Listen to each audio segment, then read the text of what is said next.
We're looking at the waiver wire right now for week 11. The waivers have already ran, so you already got your guys, but we want to be a week early. We want to be 2 weeks early. We want to look at the numbers to see which wide receivers are kind of gyrating right now. They're simmering in the pan, and we're wondering if that steak's going to cook or not. Kayshon Boutte, there's some interesting numbers right now. In deeper leagues, you may want to look at them. In 12-man leagues, you may want to just think about them. But we're going to go over why you may need them or don't need them for fantasy football with this deep dive. But before we dig in, you need to click that subscribe button right now. We're doing deep dives every day, multiple players a day, so you can get the advanced analytics, the situation on that player, a deeper breakdown, then a quick rundown of a few players off the waiver wire, so you can get more context on the player. That's how that's going to help you out. On top of that, we go deep on the waiver wire too, and we use these videos to help you set your lineups. Ric Flair's always watching. Click that button. Do not disappoint Ric Flair. But Kayshon Boutte, an interesting player. A very interesting player right now, starting to emerge with the New England Patriots. Drake May is heating up. He's heating up. He's looking good. He's in his rookie season right now. He's got the Bambi legs under him. However, Boutte's last 3 games, 6 targets, 6 targets, 6 targets. He is getting volume. He is getting workload. And if you don't know much about Boutte, you better study up on him, because this is a wide receiver prospect that's been through some things. So we're going back to his high school profile. We go over high school profiles all off season long, getting ready for recruiting classes. So if you like high school recruiting, college football, you better click that subscribe button right now, because we'll go over like the top 300, 350 players or more throughout the off season. So when I look at this 24/7 Sports player profile page, we got a 5-star recruit, 8 offers locked in with LSU. LSU is a wide receiver. We all know that. They like sudden, aggressive wide receivers. They recruit that way, and that's why we're seeing guys like Malik Neighbors and other wide receivers come up through the ranks, because they have a type. Kayshon Boutte is an aggressive wide receiver, sticky hands, who fits into that mold, and we saw that during college. We saw Alabama try to get him, Arkansas, Colorado wasn't really the mainstay Colorado in the market back then because Deion wasn't there, but still, everybody wanted him, but they knew he was locked in with LSU. And look at who he was compared to. Stephon Diggs, projected to be a first-rounder coming out of high school. You look at the numbers, and it's going to trick you because of 2020, his freshman year, the COVID year, 735 yards, 45 balls caught, 5 touchdowns. Then the next year, we get hurt. The next year after that, we're trying to come back. And then we look at that freshman season, we light it up. In the back end of the year, Alabama, 8 catches, 111 yards. Florida, 5 catches, 108 yards and a touchdown. Against Mississippi, 14 catches, 308 yards, and 3 touchdowns. And then we get to the next season. This is where ankle trips up on us. Ain't looking good. And if you notice, he goes off that first week of the season against LSU. 9 catches, 148 yards, and 3 touchdowns.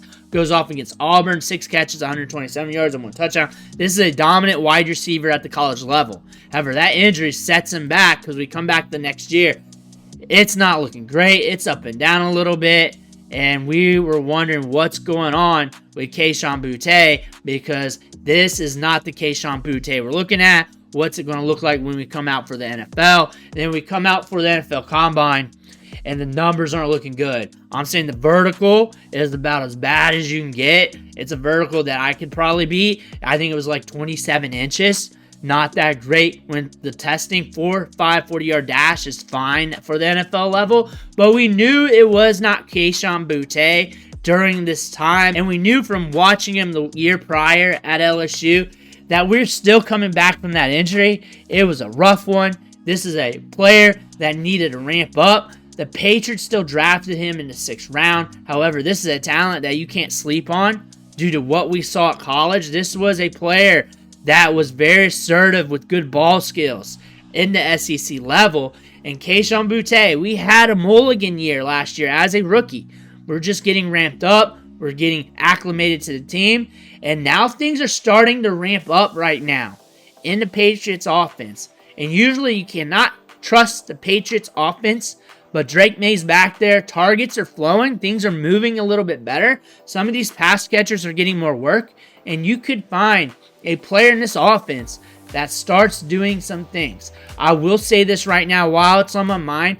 They have a lot of cap space, so if you're looking to buy in on Kayshon Boutte for Dynasty Fantasy Football, keep that in mind because they could bring in some wide receivers. They brought in Jalen Polk and Javon Baker in the draft last year, and Kayshon Boutte is still on the field looking good. Both those wide receivers are developing, but it's also a testament that they're willing to bring in wide receivers to help get Drake May along. That's all I'm saying with that. But the targets are ramping up. The last 3 weeks, 6 targets a game. He is getting volume in these last 3 games, and we started seeing the increase with the routes ran over the last few games before that. Looking at his routes over time here, and they've been increasing, and you really want to look at the route participation rate because the volume of routes can be up and down with the volume of the game because if you're passing less, then you'll have less routes ran. But ever since like week 6, a 76.2 route participation rate. That's when we're starting to get inserted into the offense. After that 88%, 86%, 98%, 100%. So all the routes, all the passing attempts, all the dropbacks, he's out there running routes. They're not doing that because, hey, we don't have anybody else to do it. They're out there because he's flashing in practice. He's starting to look good for them. They're trusting him. He's doing the little things right. That is an indicator. And Drake May sees him. He's like, I'm going to target him. He looks good. I remember him back in the day. I remember hearing about him when I was in college. I know Kayshon Boutte. I've seen him make some plays in training camp. I've seen that. Kayshon Boutte is that type of player. And he has immense talent. Coming back from a major injury, remember. It's not like that got zapped. And it's not like this is a bad player. This is a young player trying to figure it out after a major setback. And now we're looking at the offense here. Jalen Polk is not looking good. He's lost his opportunity in the offense. Kayshon Boutte is on the upswing. We got 28 targets now. And most of those over the last 3 games as he's starting to heat up and ramp up in the offense. Remember, he had to step his way up into this. And we're now tied for the second most targets on the team here among the wide receivers, which is a good thing to see. Kendrick Bourd's running a lot of routes. Demario Douglas is running a lot of routes. Demario Douglas gets the short targets. Another thing to look at, Kayshon Boutte has an 8 out of 16.8. So the volume is great. The air yards are good. And we're running a lot of routes. Those 3 dots connected says this is a wide receiver that could splash on you in the right matchup somewhere down the line. So if you're playing daily fantasy football, which a lot of people watch this channel and watch these deep dives for daily fantasy football, because when I start going deep like this with some of these players, that's when they start looking at those cheaper wide receivers to throw in as gambles in their lineups, especially if they're running a lot of leagues and tournaments. That being said, Kayshon Boutte is connecting a lot of dots here. He's getting a lot of opportunity here. The target share is ramping up a little bit over these last 3 weeks. That is something to look at. You don't need them because wide receivers you don't really stash this time of year. However, deeper leagues, if I'm in a 16-team league, I'm paying attention to him hard. If I'm in a 12-team league, I'm not picking him up. I'm watching him from afar. I'm not picking him up right now. He's not valuable enough. He's not doing enough right now. But I know those numbers, that work rate is on the horizon right now to do something for you. You may want to stash him if you're in a deeper league. I do not suggest it in 10-team leagues, 12-team leagues. But I do suggest watching this offense and watching him. And I would not be surprised in the right matchup he goes off. I like him for daily fantasy football as a gamble for tournament leagues, not cash leagues. If you don't understand what I'm talking about there, don't worry about it because that is for my DFS gamers who watch for the deeper metrics and the situations on these players for when the dots connect. But Kayshon Boutte's got some upside with the work rate we're seeing, with the skill level and talent.